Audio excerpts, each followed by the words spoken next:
না ভাই, আমি কলিজা থেকে কথাগুলো বললাম আপনাকে।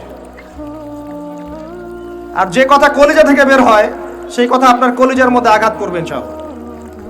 সব কাজ শুধু আল্লাহর জন্য করেন, কেউ আপনার আপন না।